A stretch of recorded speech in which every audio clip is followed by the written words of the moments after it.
నీతి కథలు. పట్టిందల్లా బంగారం. ఒక ఊళ్ళో ఓ వ్యాపారి ఉండేవాడు. అతడు పరమ పిసినారి.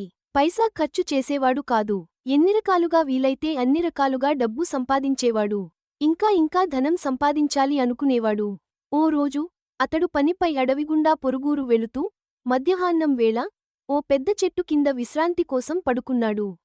సాయంత్రం లేచి చూసేసరికి పక్కనే అతడికి ఓ గుడి కనిపించింది. చుట్టూ చెట్లనిండా పూలు పండ్లూ ఉన్నాయి. పోన్లే, కొనుక్కునే పనిలేదు. అన్నీ కోసి గుళ్ళో పూజ చేసేద్దాం పోయేదేముంది అనుకుని పండ్లు పూలు అన్నీ కోసి ఆ గుళ్ళో దేవతకు పూజ చేశాడు. వెంటనే ఆ దేవత ప్రత్యక్షమై ఏదైనా వరం కోరుకోమని అడిగింది. ఆ వ్యాపారి ఆనందంతో ఉప్పొంగిపోతూ నాకు చాలా ధనం కావాలి అని అడిగాడు. ఎంత కావాలో చెప్పమని మళ్ళీ అడిగింది దేవత. నేను పట్టిందల్లా బంగారం కావాలి అని అన్నాడు అత్యాశతో. అలాగే అంటూ దేవత మాయమైపోయింది. వ్యాపారి ఆనందంతో వెనక్కి తిరిగి ఇంటికి వచ్చేశాడు. జాగ్రత్తగా లోనకు వెళ్లి ఇంటిని తాకాడు. ఇంటి గోడలు బంగారపు గోడలుగా మారిపోయాయి. ఇక అతడికి వెర్రి ఆనందం వేసింది.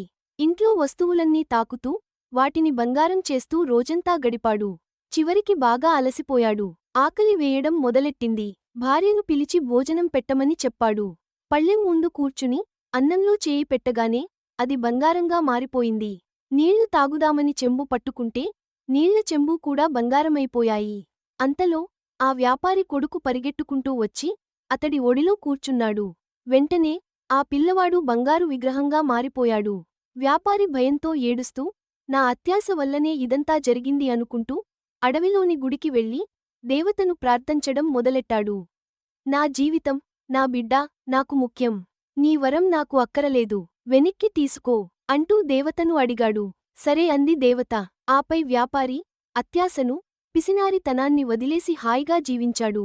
ఈ కథలోని నీతి: అత్యాశ వల్ల ఎప్పటికైనా నష్టం తప్పదు.